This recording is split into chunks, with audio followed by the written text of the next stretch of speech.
Hey guys, how you doing? It's RDT here with the early edition of the BarstoolDMV-Baltimore Podcast, episode 7. Joined here by Banks. How are we doing, Banks?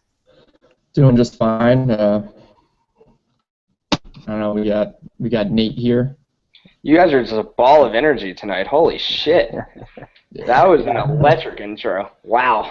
I was waiting to introduce you. I said, since the Skins are making a rare playoff appearance, why not have, our Redskins guy, Nate? What's going on? I cannot believe the way Banks just, said hello. There was not an ounce of happiness in his voice. It's pretty indicative of how the entire football season's gone for me and how things are just upside down right now.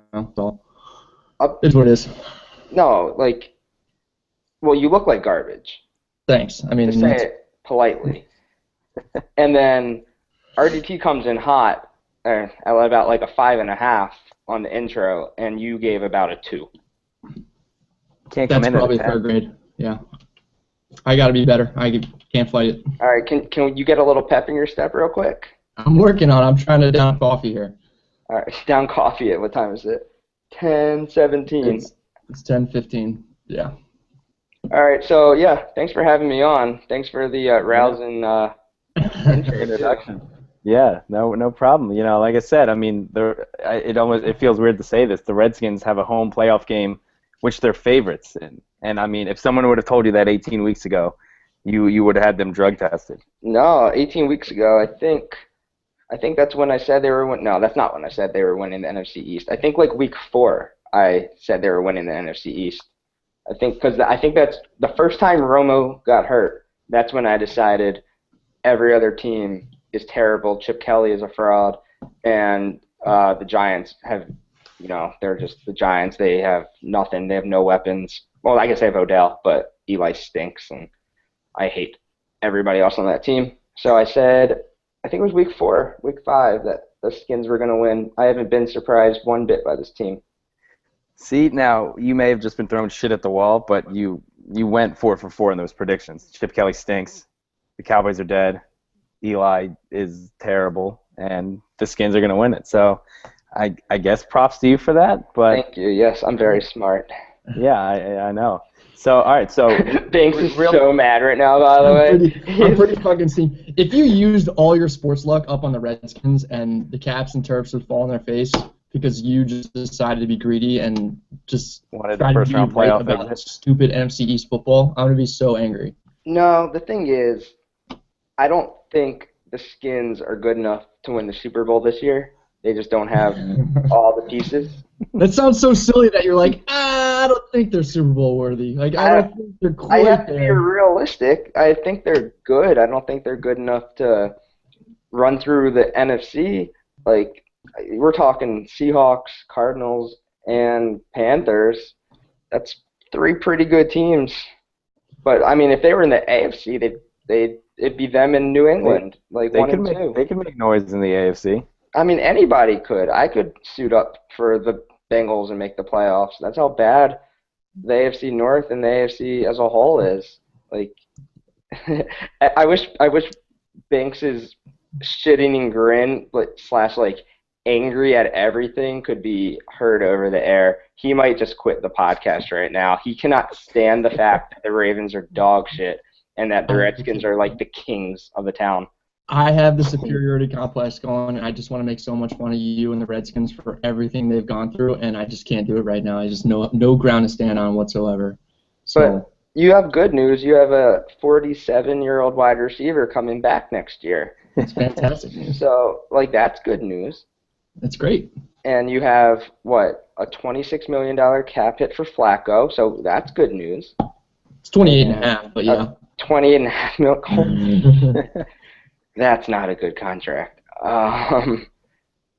What else do you have coming back? We might actually have our first-round receiver make it through one whole practice next year. There's that.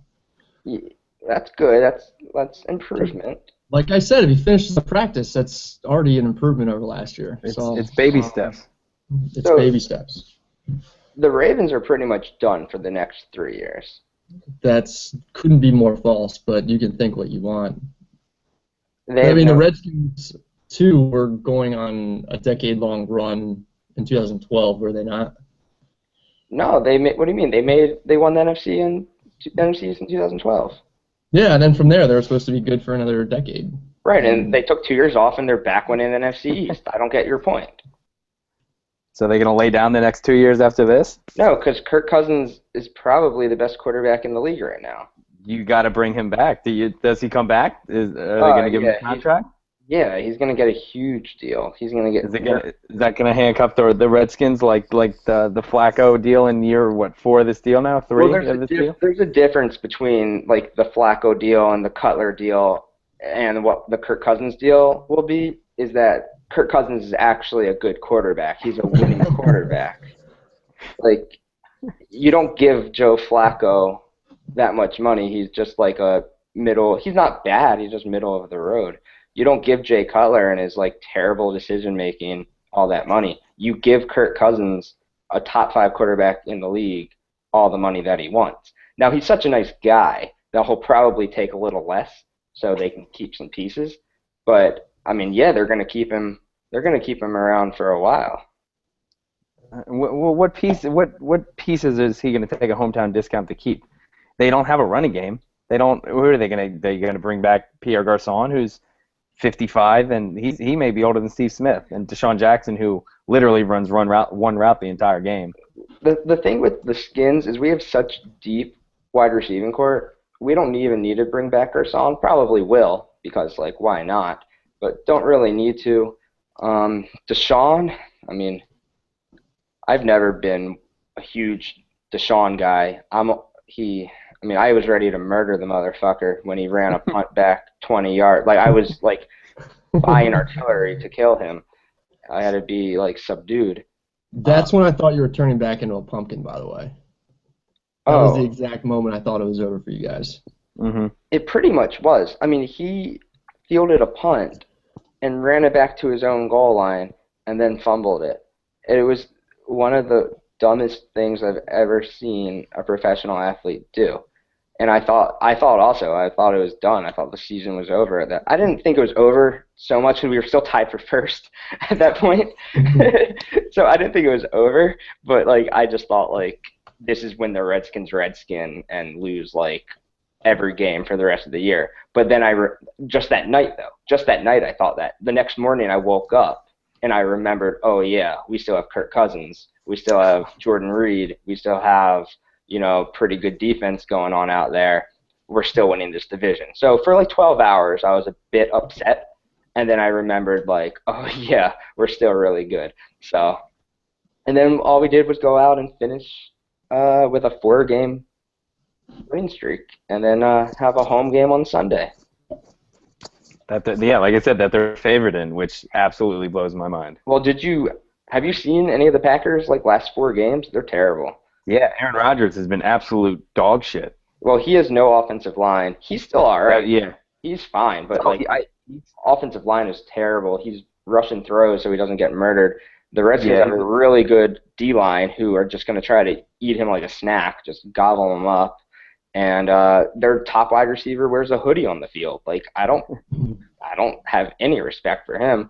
So it's wild to say, but I think the Skins win against the Packers in a playoff game in 2016. Okay, that's like I said. If someone would have told you that 18 weeks ago, you probably would have not believed them. But no. Yeah, I mean, with how bad I guess their line has looked, you got to think Kerrigan's gonna eat that dude for lunch. He has to, yeah. I mean, he's gonna be held every play, but he'll have 2 sacks. Swaggy will probably get in on a sack. Probably. Who is Swaggy? Chris Baker. Oh. And then, I'm looking forward to the second round game. Probably, Seattle or I don't remember. Seattle or Arizona, I think. Arizona, I think, yeah. I don't remember. I think that's the 2 options. I didn't look that close into it, and that'll be more of a challenge. Obviously, that both those teams are really, really good. Yeah, Seattle. I don't think it could be Seattle because they're playing this weekend. You have to go to one of the bye teams. Because I think if Seattle wins like they probably should, they go to Carolina because they're the 6th seed. Oh, you're right. So I think you're looking at Arizona. I think Arizona's a good team, but they're not. I don't think they're lights out.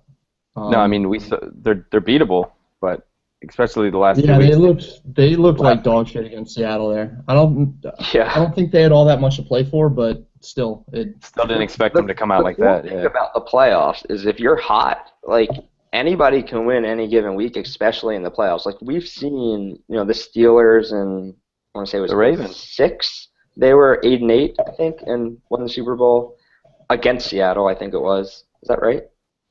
And then I don't know the record, but and then who else was a wild card team? The Ravens were wild card. I think the Packers. They had won the division one. No, they didn't. Yeah, they were a wild card team in 2012. I mean, the Skins aren't a wild card team, but the point is, like, they're hot right now. Like, they're just the hottest team in the league. There have been really good Ravens teams that have fallen flat in their face, and 2006 was probably a really great team that didn't make it, and then 2012 they flamed out. They had that. Did they lose 4 of their last 5? They lost. I think it might have been 4 out of their last 5, including the Redskins. Actually, that's when the whole saga started with RG3 when Nada hit him in the knee, and then they had the pick 6 game against Houston where Flacco threw the pick and then was just face down the turf. That's just like an infamous picture, and then he just came out firing in the playoffs. It's like they're like a whole new team. You don't even need to be hot going into the playoffs. You can just catch flames in the first game and take off. It's pretty fickle, the whole NFL playoff system. Yeah, the cool thing about the Redskins right now are their offense is really good. Their defense has holes. The secondary is kind of weak. I mean, we have D'Angelo Hall playing safety. He still doesn't even know what he's doing back there. He's jumping in late on every tackle, just going after guys. He's playing kind of dirty back there, which I kind of like because he's trying to make up for his lack of knowing what he's doing. But I mean, they can hang with teams. If they don't commit penalties, if you just get one good special teams play, they can hang and they can put up points. And Kirk's playing better than any other QB in the league. I mean, you don't know. It's just maybe what's his name, Wilson's playing pretty good too. But yeah, from an outsider's. Go ahead. I was gonna say though, if a team shuts down Kirk in that passing game, Alfred Morris and Matt Jones aren't going to beat many teams. Yeah, I mean they got to get something out of the running game. Yeah, the running game's been bad, but it hasn't mattered that much because of how good the passing game's been. I mean, Alf actually he played fine against the Cowboys. Nobody was. Yeah, that last game, that was probably his best game since week 1. Yeah, I mean, he was getting all the carries. Cowboys played they didn't play at all. They were playing terribly, but I'm not overly concerned with it. I think they'll be fine. From an outsider's perspective, I think the difference for this Redskins team is that they've eliminated the stink in any given category. Every single team seemed to have the past few years for the Redskins has 1 or 2 areas that are just so bad that it just brings down the rest of the team, and then the morale goes down. Mm-hmm. What do you think is the difference with this team? For me, I think it's just that they've gotten to at least league average across the board, and I think that was a huge difference for just to reach for a comparison on a different sport. I think the 2012 Orioles, they just had a really average lineup everywhere, and then there was just no holes. So what do you think's the difference with this? There's coaching is 3 big ones, right? RG3 on the bench, 1, inactive, not being an asshole, distraction, all that shit. Just him keeping quiet, no crazy media coverage about the Skins, not being in the news cycle. You made a great point with that blog in general. I'm very good. The fact that they overcame the whole RG3 thing, and it's not even he was all that quiet. Well, not him personally, but there were stories out there, and they just didn't let it consume them. They just were bigger than the stories. They tried. Someone tried to make a story out of him today about how he wants to go to the Cowboys next season, and I didn't even. Yeah, and there was the whole thing with the uncle. His aunt and his uncle, yeah. Right. So that wasn't even his aunt and uncle. That was a lie. Yeah, I know. It's just it's wild. And I think. But today, the big thing was RG3. A source says that he wants to go to the Cowboys next season. Somebody made that up to make headlines to stir the pot, and it didn't get that big because everybody's so tired of the bullshit. It's fine. He wants to go to the Cowboys, like, probably. Like, who cares? Yeah, he probably does. He probably wants to actually play. Like, Yeah, he's sat on the bench every game. Of course he wants to go somewhere else. Like, that's not a shocking. It's stupid, yeah. So I didn't even touch it. I was like, that's just pointless. Somebody made it up. It's just so dumb. Now, where do you think he is next year? RG3, real quick. He'll be somewhere like Cleveland, Dallas, one of those teams. San Fran, possibly. Yeah. He'll just be on one of those teams. He can play in this league. He's a starter in this league. So yeah, he could be a more than adequate backup. Oh it was never going to work again in Washington. Never, ever going to work again in Washington. He had no confidence. He was everything was every step he takes, like, it's criticism. He reads all of it. It's just a whole big thing. But if he goes somewhere else, a smaller market, probably not Dallas, that would probably be bad. But if he goes to a smaller market, even like a Tennessee, like they have Mariota. St. Louis, do they need a guy? Miami, maybe? No, I don't know. They're not getting rid of him. St. Louis needs a guy. Yeah, he'll be fine. Like, he's better than a lot of the guys who played this year, for sure. Like, there's some bad quarterbacks out there. Baltimore, they need a guy. I wouldn't be surprised if Houston, because they don't know what really. I guess Hoyer, but Hoyer stinks. Yeah. How about that game? Kansas City versus Houston on Sunday. That's a terrible game. Yeah, I might not even watch it. I might just find something. You knew that was getting the first time slot too, to just get that out of the way, because no one wants to watch that. That's just AFC at its worst. Like, that was last year's Carolina. Who the hell did Carolina even play last year? They were like 7-9. Yeah. I didn't even realize like the Chiefs had won 10-0. Like, I knew they haven't played anyone. Their schedule's been trash. Like, this whole win streak, they haven't played anyone. Yeah, like, I'm not looking forward to Alex Smith versus Brian Hoyer. Like, it's not something I care to watch. Yeah, that's such a dog shit matchup. That's terrible. And then besides that, like, Bengals, Steelers, that should be good. That'll be an entertaining game at least. Watching the Steelers on offense is fun. Not too excited to watch A.J. McCarron do anything really, except if Catherine Webb's there. I mean, yeah, the Steelers should roll that game, right? Like, they should win. Oh, easily. I don't think so, actually. I think No? the Bengals defense is pretty solid. I think that they can hold that wide receiving core in check a little bit and give themselves a chance. It's a matter of whether or not they can run the ball and keep the ball off, keep the Steelers' offense off the field. I guess now with D'Angelo Williams out too, that makes it a little tougher. They got Fitzgerald, Toussaint, old Raven player. Yeah, I don't know if the whole Andy Dalton not playing factor changes the narrative for them or not. Like, are they a whole different team in the playoffs? I don't know. Yeah. Well, they didn't win with him in the playoffs, so like. Exactly. Like maybe McCarron flips the script on his head. I don't know. No, I like where your head's at, and it's at home for them. It's in Ohio, Cincy, so it's possible. But and then what's the other one? The best one of the weekend is the Seahawks Vikings, which I'm very excited for. How close? Well, it wasn't all that close because the game was. I think the Vikings were up most of the time. But were you a little bit afraid of a little Stephon Diggs versus Redskins playoff matchup? I wouldn't know who to root for at that point now. Like, I love Stephon Diggs, probably like my favorite non-Redskin in the league. I wish we had him. We took fucking Jamison Crowder out of Duke. Jamison Crowder, right? Out of Duke over Stephon Diggs out of Maryland, which like still pains me to this day. We took a cornerback from a small Texas school named Trey Walker. What are you talking about? Who? Oh, the Ravens did? The Ravens did in the round.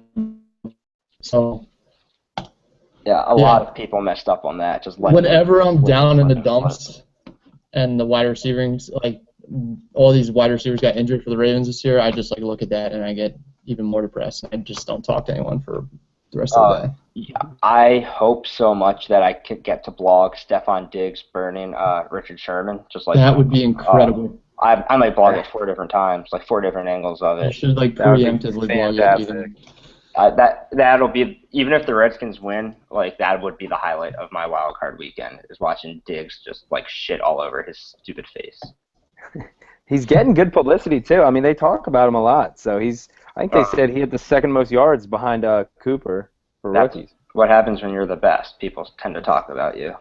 The movement, man. Terps. It's happening. All right, yeah. I guess we can kind of end our NFL talk there. Head into some more Terps basketball. They have Diamond Stone, Big Ten Freshman of the Week, 2-0 in the Big Ten now. Going to have a cakewalk against Rutgers tomorrow. They really don't even need to show up. They curb stomped, absolutely murdered Northwestern. I think I read that they were up by double digits for like 32 minutes of the game. I didn't see any of the game. I was traveling, but I didn't see actually the Diamond Stone game either when he dumped 39 on Penn State. Yeah. Yeah, I didn't see either of those games. That was incredible. Yeah. The Diamond was the only one who kind of had a decent first half. He had 7 points at halftime, and then the game is going on, and you just start noticing, okay, Diamond's scoring a lot. He's scoring a bit here and there, and next thing you know, he's got 35 points, and and everyone else is dog shit. I meant to go back and watch it. I just want to see him dominate, but I mean, and one dunks. He had that half court steal. Banks took that in for an and one. Just absolutely dominated them. They no answer for him, obviously. I mean, I've already booked my flight for the Final Four. That's not a joke. I've already booked it because it's going to get I believe expensive. So, I mean, it's refundable, which is good. But I don't. I mean, it's March Madness. They could lose. I've seen Maryland lose before when they shouldn't. But the flight is booked. I suggest you book yours as well.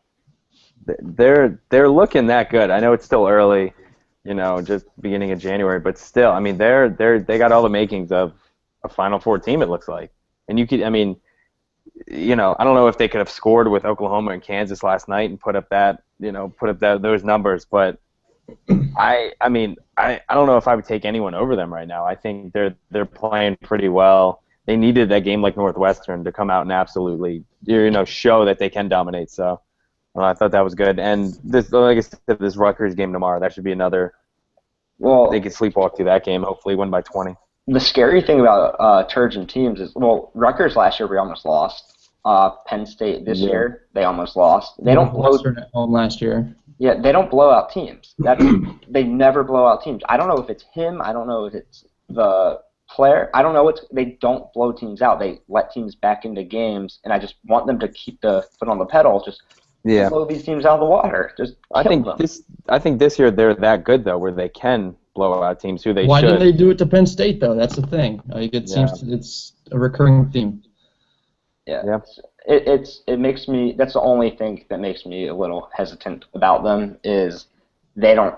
I don't know if they have that next level to dominate. I mean, they did it against Northwestern, but who the fuck's Northwestern? I want to see them keep the foot on the gas for 40 minutes against a good team. That's what was scary about Oklahoma and Kansas last night. Is you watch that game, and I'm watching them, I'm thinking, wow, if Maryland gets into a game like this, they're going to get the second they start to hit a little skid, they're just going to get they're going to get run away. It's probably the best we've seen from them is last year versus Wisconsin when they beat Wisconsin was number 2 when they beat them, 2 or 3. When they beat Wisconsin, and that's when they just kept, the pressure on all game. I haven't seen it since that game. We're not playing 40-minute efforts. That was the difference in the UNC game, and the UNC game though was okay, but they started off down 10-0. That's the whole thing. They just don't play for 40 minutes. Same with Georgetown. They always come out flat, and then find the fire, and then sometimes a team like UNC.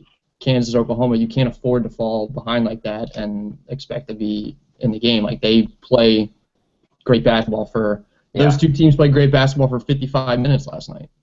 Yeah, we need to see what do we have coming up? Rutgers and then Rutgers at Wisconsin on Saturday and then at Michigan Tuesday night. Those should be a good test. At Wisconsin, I mean they're bad, but you're still at Wisconsin. So exactly. I wonder if they're back from break at that point yet. And then what was it, at Michigan? Then it's at Michigan Tuesday night. That's a big game. Yeah, I think that may be ESPN, I think. It is.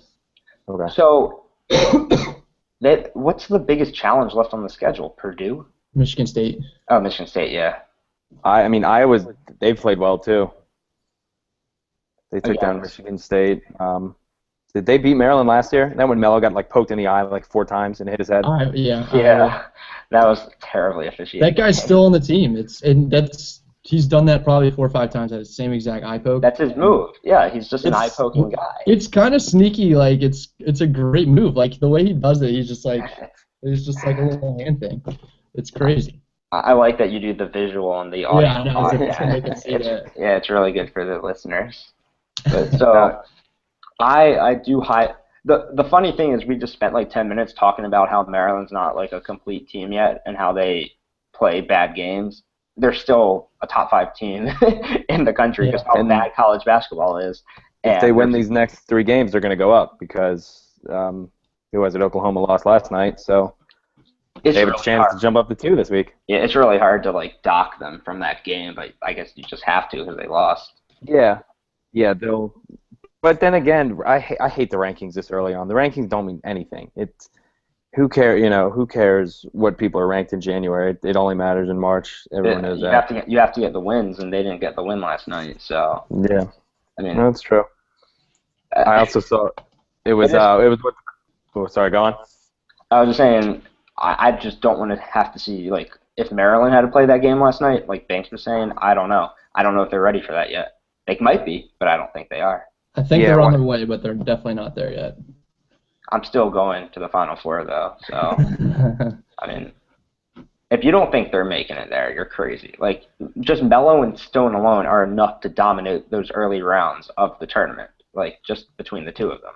The fact that's not even – Robert Carter Jr. has been kind of, like, not cold, but he's just kind of, like, faded a little bit back, but he's still there whenever he wants to blow up. Like, his game inside is incredible. Oh, yeah. How much is Diamond Stone right now reminding you of Wilcox in 02? For some reason, I thought you were going to say something else. No, I mean, I wish he was better on his feet as Wilcox was. Like, Diamond Stone runs around with, like, cement shoes. He looks so weird when he runs. I was like, when I watched tape of him, before the season started, like his highlight tapes and stuff, I was like, he runs weird. He doesn't look like he's not grown into his body yet. If you look at pictures of him, it's like his bottom half is too long for him, and like his torso can't catch up. It does seem like that's getting better though. He's getting more of that control. My favorite thing is like he would have like a bad game in December or November, and people would be like, "I thought this guy was supposed to be good." I'm like, I think he's still 17. Like I don't even know if he like has been playing basketball for more than 5 years at this point. Like, let's all relax on the 7-footer who's like barely like able to drive a car at this point. Like, let's all calm down. I had people tell me like, "Oh, I don't think he's not D1 ready." It's like, the fuck do you mean he's not D1 ready? He's played 4 games. He's played 4 games. Yeah. Like, give me a break. And then his 3rd career game was against Georgetown.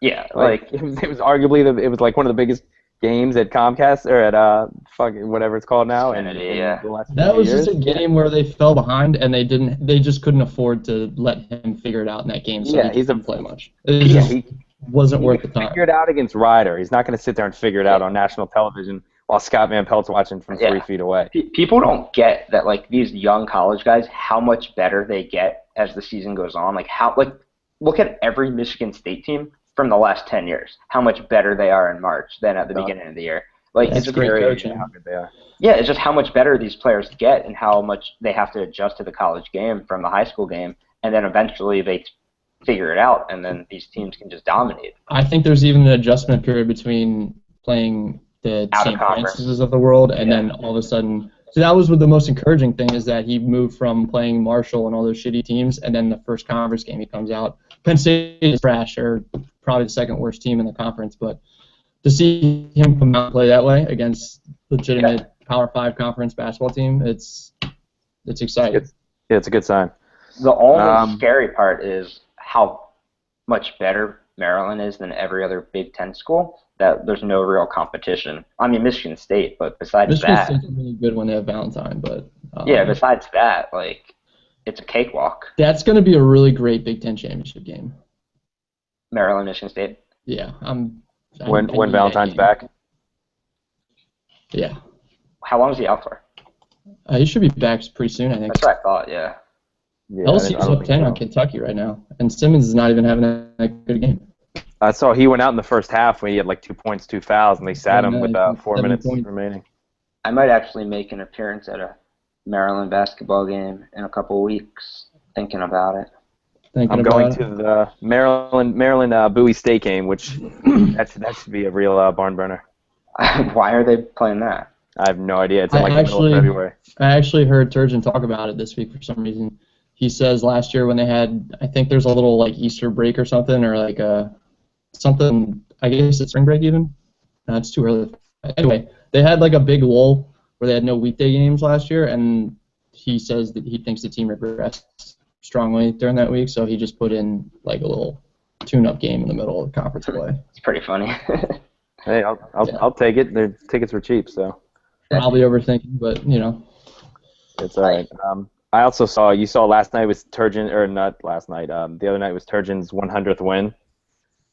I think he's like 152 now. It's pretty wild. And I was saying, like, I mean, you remember 14 months ago, people were trying to drive him out of town with Seth Allen and Nick Faust in them. I wanted him gone. A lot of people did. I still don't think he's like the best coach possible. I don't think he's the best. I don't think he's not. He could get better at in-game coaching, I feel like. Yeah, he could kind of run a program well, but he can't coach that. Like he can't not coach. He's just not. He's not an Izzo. Like. Yeah, that's a problem. That's the biggest factor with Michigan State, like you said, making their progression throughout the year. That's my concern, is that he won't grow these players as well as an Izzo will. Yeah, but I mean he's not bad. I'm hard on coaches, so like we have fucking Randy Whitman. Yeah. He was terrible. He was a terrible in-game coach, and a terrible out-of-game coach too. But he was great in the playoffs somehow last year. It's crazy. It's the players that are the difference, but he coached circles around. I can't wait till we have Toronto. Yeah. I can't wait till we have Luke Walton as a coach next year. It's gonna be so much fun. I actually think it's happening, like for sure. I'm almost positive. Luke Walton? Yeah, I'm pretty positive it's gonna happen. Hey, I'll take that. He's going to go somewhere. He could be LA. If I was going to say, I'm not a huge NBA guy, but I feel like LA is a fit. Who's their coach? Byron Scott right now? Byron Scott, yeah. He's a bottom one coach in the league. So yeah, he's pretty bad. Out and Walton could like be in. He's not just that. Like he's just not even just bad. Like he should be kicked out by the commissioner for how much he's ruining the team. Like it's so bad what he's doing out there. But I know we're not supposed to be talking about like the Lakers right now, but I can talk about them for 3 hours. We're also talking about how bad they are. What's that? We're also talking about a league with Derek Fisher and Jason Kidd coaching. So yeah, Fisher's bad. Kidd's not terrible, but he's. The lasting image in my head is Kidd trying to spill the water. Spilling the water. That's how he's remembered. You can't overcome that until you actually bump into me. Yeah, I mean, I like the move if you get away with it. I do too. I think it's like it's thinking outside the box. It's pretty smart, but yeah, snake it till you make it. Yeah. What's the last thing we're supposed to talk about? Give us a sixth position. Like I said, they got Rutgers tomorrow, Wisconsin Saturday, Michigan State Tuesday. They should be able to walk through that. That's 3-0. They'll move up to number 2, and yeah, I guess they'll go from there after that. Now we got red hot Caps. Pretty sure. What? What did you want me to do? I don't know. I wanted like a smooth, like something cool. He was laughing the entire time as you tried to like. Yeah. I got Nate giggling in my face. Hey, we'll work on that. We'll work on that for next time. All right. I appreciate it. So Caps just fucking red hot right now. 29-7-3. They got 61 points. I think they jumped over the Stars again. Number 1 spot in the NHL. No big deal. I like it. It's fun to watch these guys. They haven't lost in regulation, I think, since it was November 10th. Yeah, against nothing. That's a long time. Yeah, they lost that game 1-0 to Detroit, and then haven't. Exactly. Lost. Yeah. That's 2 months ago. That's what's today, January 5th. So 2 months ago, they haven't lost in regulation. So that's good. Yeah. Kuzi had a ridiculous goal tonight. I think he's already passed his points for last year too. Mm-hmm. Like him, just watching him, he's unbelievable. Is he the best passer in the NHL? You guys are better NHL guys than I am. Is he the best passer? Top 3? Yeah, he's up there. He's top 5. Not, I mean, he's still getting better, which is even the sicker part. Like he's leaps and bounds better than last year when he was still pretty good. He might be a top 10 offensive talent, just talent, like raw talent alone. Like he back checks fine. Like he's an all around just really good player. Is he everything that we thought? What? Yeah. Like he reminds me of Datsuk, the way he turns his back to defenders and just kind of moves with the puck, and guys are just like he keeps the puck out of reach, and I don't know. The way he skates in the open ice on 5-on-5 when there shouldn't be open ice like blows my mind. Like, that was the difference, like in the transition between Russia and NHL. Like, you could tell he was so uncomfortable with the amount of space, and now he's made the rink bigger somehow. It's such a weird and incredible jump he's made from last year. I mean, he's taken so much pressure off Ovi, who, like, Ovi has a legitimate shot at breaking the goal record of Gretzky's. Like, he has a legitimate shot at it. And I'm kind of just like, come on, Ovi, score a little more. But Oshie has to get his goals. Kuz is getting his goals. Williams is getting his goals. Chimera. He's kind of falling behind the pace that I need him at to, 895. Like, he's falling behind a little bit. I mean, it's tons. He's, 5 away from 500 right now at 31 years old. So it's like a 40-goal pace, or 45-goal pace. I did the math one day, I don't remember, until he's 40 years old, which isn't out of the question. It's not even. Ross did like a projection 6 or 7 years ago, and it's not way off of where his projection is, and it still stands for the rest of the way. That was a really good article. I read that last week. I remember reading it years and years ago, and it stuck in my head because it was such an outrageous thought to think at the time that it was posted that it just stuck with me. And now Butcher Cross comes back to it every year and pats himself on the back for it. But I mean, if he keeps up a 45-goal pace, which is hard to do, after 35 years old, but say he plays until he's 42, 43, scoring 30 goals a year, which with his power play, with his shot on the power play, is so doable. Even at an old age. And look at Yager. Yager's still doing it. Yager, but for a Caps comparison, Peter Bondra in his 30s kind of molded away from being the speedy guy who had all the stick skills to being that power play quarterback who was still putting up 30, 35 goals. The difference between Yager is just a physical freak. He spends so much more time in the gym and diet than I think Ovi even understands how to do. But Ovi's built like that anyway, and I think that he can turn into it. So Ovi, I've read another thing about him about how he's never missed more than X amount of games per season. He just doesn't get hurt. He's missed he has 10 been games. Insanely healthy. It seems like knock on wood. But it seems like he's missed a few games here, a few games there, but that's about it. At the end of the playoffs, I think, was that 3 or 4 years ago? Yeah, that's about it. I think it was something like that. Yeah, and it was that's really one of the only, the only major injury I can even think of. So, just named Metro captain for the All-Star game. I don't even understand this new All-Star game format thing, but I guess, that's pretty sick for him. I'm not probably going to watch that. I don't care about All-Star games. I don't even think he should go, but, I guess that's a nice little honor. The thing that I'm more worried about is, I can't take another year of just the tweets that I get day in and day out. Caps won't ever win a cup, one and done. I get the Rangers fans in my ear every 2 days about... As if the Rangers have done anything all that great. You know what's funny? Beat us in the playoffs, but Lundqvist has as many cups as Ovi, and they talk about Lundqvist like he's a god when he has never won them a cup. I'm just he's not even the best goalie in the league right now. Holtby no, not even close. My man Braden Holtby is, and he plays on my team, and you're still trying to chirp me about us not winning a cup when you don't have one. So they're idiots. If it's not one thing with the Caps, it's another. It's Ovi's plus minus, and then it's then it's like KFC was talking about with the Mets. Talk to me in October. Yeah. Talk to me in the playoffs. It doesn't if they're winning now.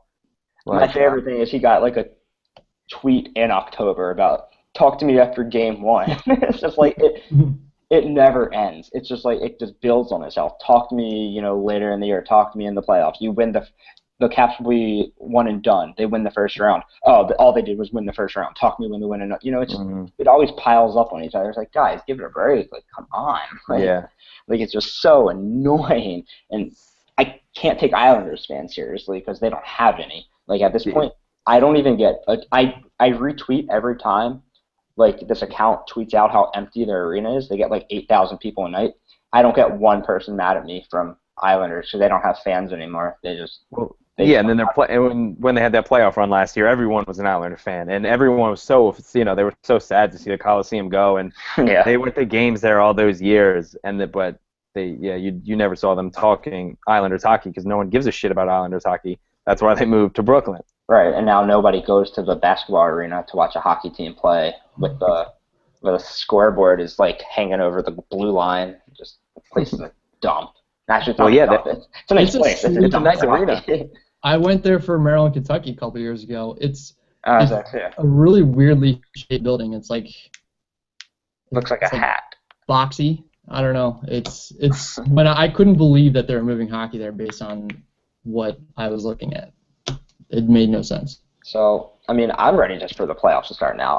I know, like, this is how Patriots fans talk, but, like, I don't want to see any more regular season. Like, we've shown that we can beat every team in the regular season. It's kind of pointless now. Like, we have so many more games. Somebody can get hurt. Like, something can happen. Mm-hmm. It's just like, what are we, 25-5? Like, something ridiculous? Like, why even have to play these games? Just let's get to what matters. It's so annoying. And I've never felt like this before about any team, ever. Yeah, I saw an ESPN Insider article. This is how good the Caps are at this point, that they started writing, like, 3 ways that the Cap season can get derailed, and they just had the most bullshit, like, 3 reasons. It was pretty much injury. Holtby dies. Runs into a buzzsaw, or Holtby basically falls off the face of the earth. That's basically the 3 reasons. If Holtby gets hurt, like, it's just, I don't think they win the Cup. With Holtby, I think Grubauer is fine. He's not great or anything, but he's solid. He's not going to win you a cup. He's not like a gigantic liability. No, he's not a liability, but he's not a liability like a lot of other backups are across the league. But like, he's not going to win us a cup. Holtby can win you a cup. Now, do we want to see Holtby making 70 starts again this year, or when how many did he make last year? 72. It was something stupid like that. The thing with he's a psychopath. He likes it. He is. He's absolutely insane. He likes it. He thinks it like helps him. Like he won't let himself get benched, in which you just have to go with what he says, I guess, but I don't know. You would assume he has to get tired at some point, but if he's feeling hot, if he's feeling good, I don't think he's going to come out. And if that's what he wants, I'm not going to argue with him. If that's what he wants, like, keep doing you. It's working right now. Yeah, I mean, Trotz, I feel like Trotz will handle that, the best he can. Yeah, I think you trust him. Yeah. Trotz knows that he's not going to do anything stupid and put him out. He's not going to put him out there 10, 11 games in a row. So I mean, would it be bad to see Grubauer make a few more starts? I don't know. Mix in one every now and then. They're playing back-to-backs Saturday, Sunday, so I assume he'll take another. Yeah. They're at the Islanders Thursday, at the Rangers Saturday, which is the second time they've played at the Rangers in like 3 weeks. Yeah. And then home versus Ottawa on Sunday. So 4:40 Skins game, 7 o'clock Caps game, both at home. Yeah. So the thing about Grubauer and like these back-to-backs is that none of it even matters. Like none of this regular season even matters. I agree. They're so far ahead. Like it's pointless. It's just like you said. Let's just run out the freaking clock already and get to mid-April. I'm wondering if they're gonna bench Ovi for any games. Ovi won't like it. He won't want it. But I'm wondering if they'll do it. He has a lot of wear and tear on those wheels. Yeah, he has a lot of mileage. What's he? 31, I think. He looks like he's 38 with his gray hair. But yeah, he's got a lot of skating in those legs. So we'll see what happens. I want to fast forward. I'm tired of this regular season bullshit. Like, get me to the playoffs. Let me have my heartbreak. Like, just let's get over it. Oh, it's happening. You realize it's happening, right? It's going to be heartbreak. It's going to be enough. My mentality is a little apprehensive. Like, a little bit. I kind of are like, can we stop winning so many games? Can we like not be good for a little bit? Can I get humbled before we get heartbroken again? It's going to be devastating. But I'm going to say the Caps have the best chance out of any team to win anything. Better than Maryland basketball, better than obviously the Nats and the O's. Better than ever. I mean, better than probably any team playing a sport right now. Like they have the best. Yeah. I'm trying to think of basketball. Golden State, I guess. Golden State. Yeah, Golden State's The Spurs are so good. Yeah, they just ride. Like, the Warriors are 31-2, and they're only 3 games back of them. They just stay so far under the radar, but yeah, every year they're. That West Coast final is going to be incredible. Yeah. I mean, the Spurs could actually win that, which is really sick. Yeah. But, I mean, besides Golden State and maybe San Antonio, the Caps have the best chance of any team to win the whole thing. Better than Dallas, too. I like Dallas. I think Dallas is good, but Dallas reminds me a lot of the old Caps teams that rely just on the star power and the firepower, and those never worked out for me. So I have the Caps have the best goaltender and the best goal scorer and two top five passers in the league in Backstrom and Kuznetsov. Like, plus a top 5 power play. Top 5 penalty kill. Just get the defense healthy. Like, I'm tired of these guys filling in on defense. What did I just say? Power play? On defense. Yeah, once Carlson gets healthy, Beagle comes back in probably 6 weeks now, 5 weeks? Yeah, and he's like a top face-off guy in the league. Like, they have every piece they need to win. It's just a matter of doing it for the first time in my life. Yeah. And in my dad's life and in anybody's life. Yeah. My dad a few weeks ago went to Wilbon was speaking somewhere, and my dad got invited to go, and it was like some dinner, and someone had asked him what area team has the best chance of winning the next championship, and before the guy could even finish answering or saying the question, Wilbon said Caps. He was like, it's clear that they're so far ahead of everyone around in the area, just with how good they are. Yeah, but I don't know. I guess that was kind of. I mean, he knows it. He's a Blackhawks guy, but he can see how good they are. Everyone sees how good they are. ESPN ranks them number 1 every week. So. Oh, well, that's how you know it matters when ESPN. Yeah, if ESPN says it, they never lie or anything. All right, guys. I gotta pop off here. Hey, that's all good. Thanks for joining us. I appreciate it. What are you guys gonna talk about real quick? Probably finish up real quick we'll do some Ravens and Orioles. I could do that real quick for you. They stink and they stink. I was going to say, can I get some advice on what it's like to pick in the top 10? Like, I'm not even trying to be, Do you want it from me or Nate? What is the mentality for me going forward? What pick do they have? Number 6. Oh, wow. So, obviously, you have to go quarterback. Okay. No, I don't know. Obviously, you're not going to go quarterback. But you would. It's a lot of fun picking high. Like, it's actually a lot of fun. Like, you root for, like, a couple guys to, like, fall to you, and then, like, if you get them. But except last year, the Skins drafted, 3rd or 4th, and we just took an offensive tackle out of Iowa and then moved him to guard after, like, the 3rd day of OTAs. Like, nope, he can't be a tackle in this league, and moved him to guard. And he actually played every snap but one and played actually very, very, very, very well. So, what's his name? McLuhan? Is that the name? Our GM? Scott McLuhan. He's the world difference for you guys. Yeah, I mean, he's the man. He's been great. He built the Seahawks. He built the Niners-ish, like with the Kaepernick when he was good. And then he went to rehab, and now he's back from rehab. He might have been fucking the ESPN reporter, and we don't know. Probably wink wink was, and now is leading the Skins to the playoffs. Hey, can you be honest with me real quick? How much do you hate you like that? How much do I hate it? How much do you hate I it? don't think he hates it. I don't hate it. What do you mean? You can't hate that. You can't really like that, can you? Can I make a confession? It's the I best. actually really like Kirk Cousins. I loved that when that happened. Oh, God. I didn't like that. I loved that. Yeah. RDT might be the only person who doesn't. It's amazing. I'm so sick of it. I think Cousins is such a square. Oh, I think he is. But he's self-aware. Like he's self-aware and like he plays to it. It's great. When you blogged him mic'd up, that was so painful to listen to. No, you're wrong. I've never seen anybody more wrong in my life than you. This is the guy who sucks off LeBron James. Yeah, he's the best though. He's not the best. First of all, he might not be a top 5 player in the NBA right now. LeBron James isn't a top 5 player in the NBA. Anthony Davis, Steph Curry. Help me out here. No, come on. Kevin Durant, John Wall, and Kawhi Leonard. Kawhi can't be top. Kawhi can't be top 5 because he has the 2001 Allen Iverson cornrows. That's it. And LeBron has hair plugs one day and doesn't the other next day. Yeah, but so did Brian Urlacher. So. But no, he just shaved his head. What are you talking about? I don't know. I saw that Brian Urlacher hair. Did he already get rid of the hair? Who? Urlacher? Yeah. Did you miss that story today? You didn't see it? He has hair now. Yeah, it's fucking weird. He has like a little toupee or something on He that. looks like Tobias. Yeah. That's exactly what he looks like. All right, boys. Start bleeding from the head. Yeah. All right, Nate. Appreciate it. Terrible Baltimore teams. Yep, we will. Go Nats, right? Natitude. Attitude, baby. See you later. Yeah. Later. All right. Now that we got Nate out, we can. Always a joy. Yeah, we can wrap up. We got some. Any last words on the Ravens? Finished up 5-11. Like you said, they're picking 6 in the draft. Really touch on them a lot more next week. We got all off season to really hit on those. Yeah, they got those things. State of the Ravens Thursday, correct? Yeah, that's always a fun thing when you get your heart broken in the playoffs, or even worse, finish 5-11.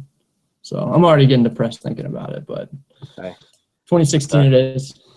Yeah, I mean, you nailed it in that blog. What was it, Monday? You know, they got a lot of cap room clearing up next year, right? Is that what it was? On second review, they might not have as much as I thought, but it's still this whole sentiment of the entire blog stands. I didn't even hit it on the schedule. The schedule is kind of favorable next year, in addition to the fact that you get the schedule matchup with the other third place teams. So they drew, I think, Jacksonville and might have been Oakland. I don't know, but not great teams. And then they're facing the NFC East and the AFC East. So that's like 4 pretty bad teams, NFC East, and then 3 pretty bad teams. Well, not bad, like unimpressive teams. Yeah, I think I saw that Patriots, but their farthest road trip, I think, next year is Dallas. Yeah, it's as far as they go. And after, would they go on the West Coast? What was it, 7 or 8 times this year, it seemed like? They were on the West Coast, I think, 4 out of their first 7 games. Yeah, what was it, Denver, Oakland, Arizona? San Francisco, yeah. Yeah. Yeah, so I mean, they'll be on the East Coast. I guess as bad as this year was for the Ravens, it's, I mean, like you mentioned in the blog, basically have 3 number 1 draft picks next year, plus a schedule where you don't travel, farther west than Dallas. I mean, and you play the NFC East and the other third place teams. That's it's setting you guys up to rebound pretty nicely. Yeah, I do have to say, we're going to New England. We're not hosting New England. I feel like the Patriots have never even set foot in Baltimore. It makes they did in 2013, but other than that, I guess we had the Justin Tucker, Bill Belichick assaulted a referee game. That, and then 2007, the Kyle Bowler, Jabbar Gaffney game. Where Kyle Bowler started, and then Jabbar Gaffney caught that pass. I feel Rex Ryan called a timeout that he couldn't call. That was the difference in the game. They lost that game. They weren't undefeated going into the playoffs. They didn't go 16. Yeah. They lost to the Ravens. The game was over. I'm not even kidding. The game was literally over. They tried to go for it on 4th down, and they stopped them. They absolutely stuffed Tom Brady on QB sneak, and the referees retroactively said, no, we got a timeout on the Ravens sideline, and it was Rex Ryan calling a timeout, and coordinators couldn't call timeouts. Yeah. And then didn't they also run the play again, and didn't the Ravens have a false start or something? Or the Patriots did? I forget exactly. It was some illegal procedure or some sort of, I forget. It was a flag. I was kind of steamed, but then again, it was 2007 and 2015 were pretty similar seasons. They just got off the bad starts and snowballed, and then caught some bad breaks, and then that was Brian Billick getting fired for that. Mm-hmm. Did you see that statistic though this week? Yeah. Did you see his tweet? His tweet about it was pretty good. It was great. That's incredible though. There's so much stability everywhere but Cleveland. Cleveland is just so Cleveland. What is it? What do they call them? The factory of sadness. Cleveland as a whole is a factory of sadness. Yeah. Everything about it, except for LeBron. I guess we can. We'll like you said, we'll talk more Ravens next week. We can do some it's still too early to do draft, but we can talk about maybe some guys you want in the draft, maybe some free agents, things like that. We can talk about the state of the Ravens. I guess we can talk about the O's real quick. I was reading today. Did you see that Steve Pearce wants a 2-year contract? Didn't say from who. Just that's what he's seeking. Would you be willing? Reasonable. It seems like. Yeah, I would go for 2 years with him. I wouldn't even think about going any more than that. I feel like that's I don't know. It can't be for much money. He should 10 or 12 million maybe. 1 year for a decent amount, or 2 years for a good amount less. Like, he just hasn't proven to be consistent enough. But we know what the ceiling is kind of there. Like, it can be 25 home runs, and the OPS was just like 900 or whatever it was in 2014. But as we were podcasting here, I noticed, I don't know if you saw it, John was it Hyman?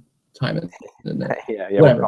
The dude who doesn't type in fucking caps.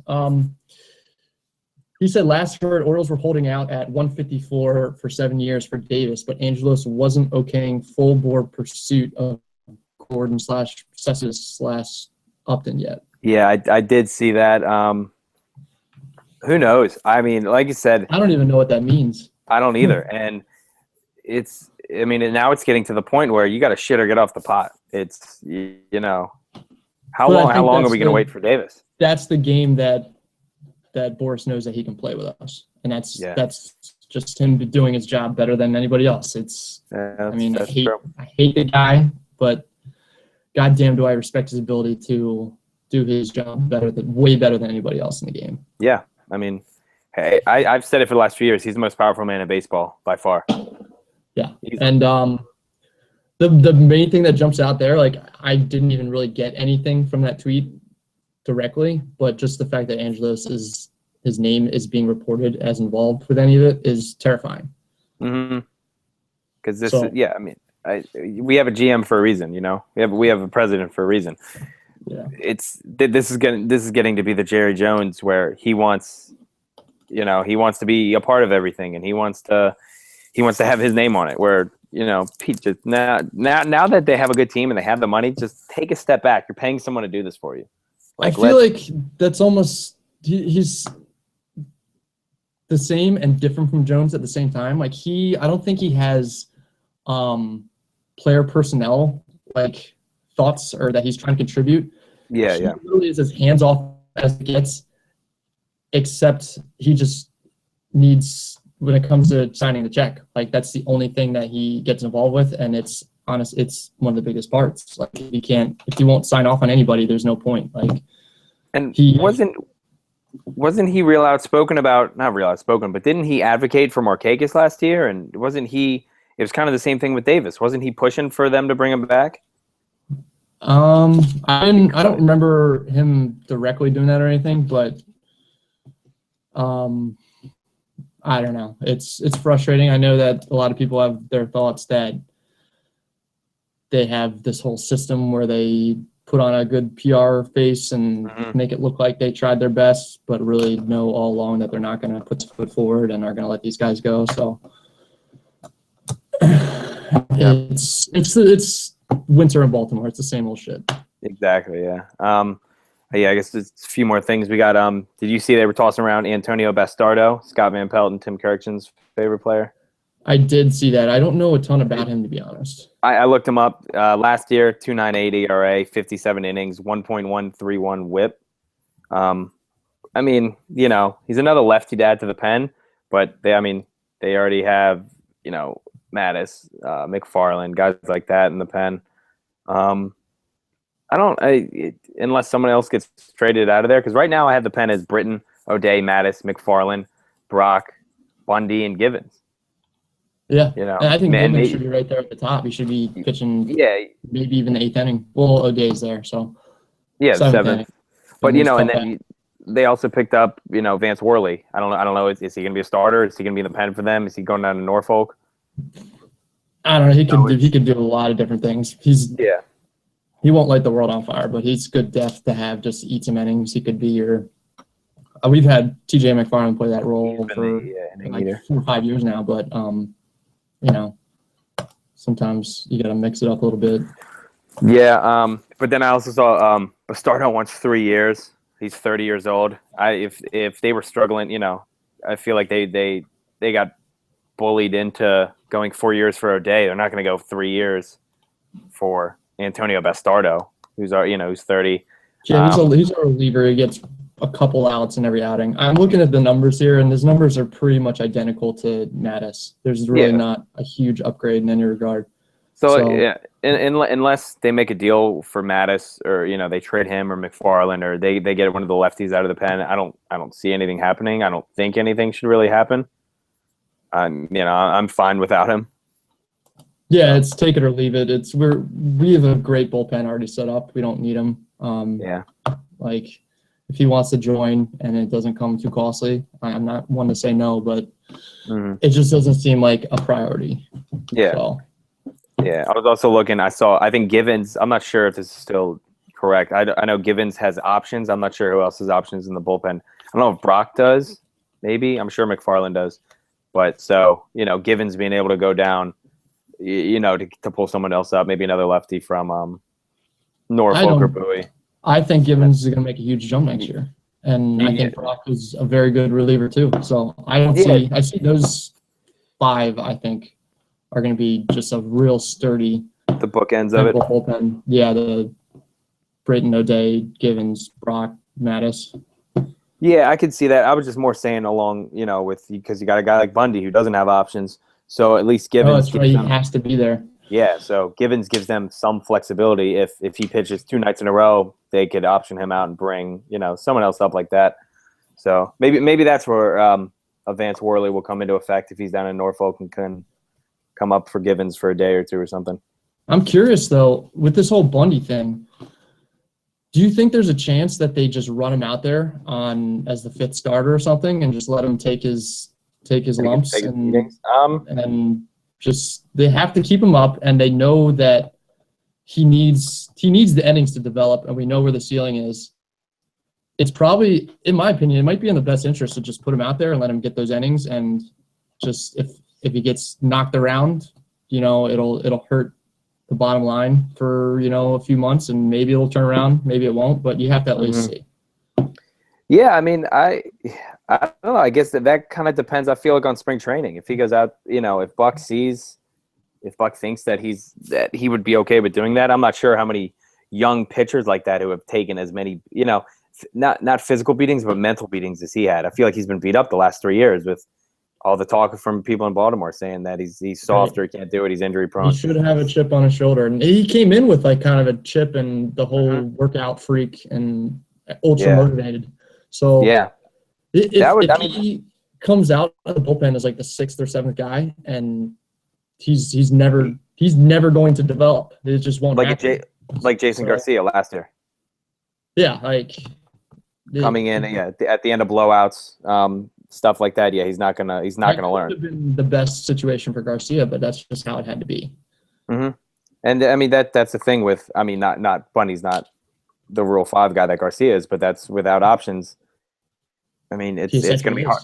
He's pretty much is, but it's going to be hard to hide a guy like Bundy on the roster all year. I think they just can't hide him. They got to throw him in the fire and hope for the best. Yeah, I wouldn't be surprised if some shoulder tendonitis or something pops up and he ends up on the DL for 15 days. But I feel like Buck and Dan are good at that and kind of working there's a limit to how long you can send him down for the rehab. So yeah. I think they're going to utilize as much as they can, and I shouldn't have said start him out in April, but I think they'll try to conserve his innings a little bit, have him go through that whole process and build up his innings and extended spring training and then a rehab stint, and then he'll have to be up. And I think we'll see where the rotation is. Like last year, Bud Norris came out and was trash. Terrible. Maybe somebody comes out and is terrible and he slides in there and becomes that guy, and we'll see where it goes from there. Yeah, it may also depend on how the team's doing. If say they start off all right, you think Buck would be all right? Maybe trotting him out there every 5th day, not expecting a loss, but kind of sensing one if they throw him out there.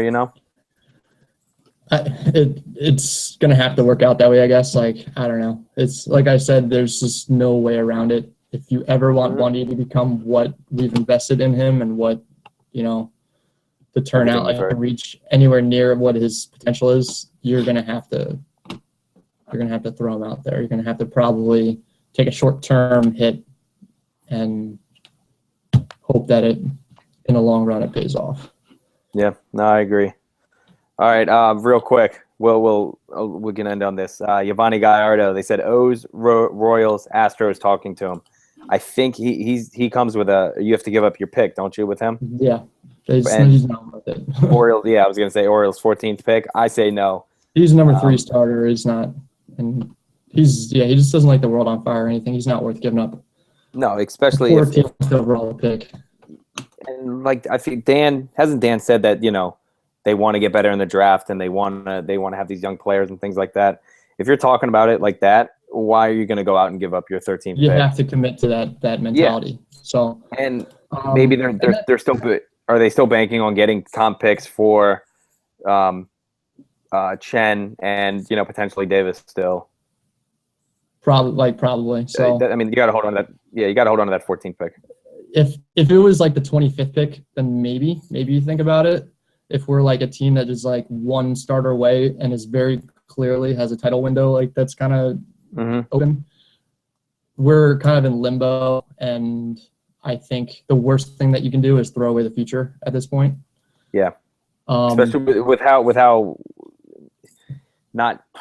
weak I guess their farm system is right now. You have that 14th pick. It's pretty barren. It's pretty top heavy, and once those guys that are at the top of the farm system move out, then it's going to be bad. It's going to be like Ryan Mountcastle and I don't know. Who knows what's up with DJ Stewart? I feel like I think he seemed to be pretty off during his time down there last year. I think you got to hold on to that pick, and I'd take a pass on Gallardo, hard pass on him. There's still a handful of those free agents out there that have the comp pick tied to them that could be picked up by teams ahead of us in the draft too. So that 14th pick could move up to 12, 11. Something like that. True. So Upton is a pick too, correct? Yeah. See, I would be okay if they gave it up for Upton. Really like Dexter Fowler too, but he too is tied to it, and Denard Span isn't. The difference between Span and Fowler is the pick, and Span's like injury 2 years older and a little bit, yeah. So Fowler's only 28.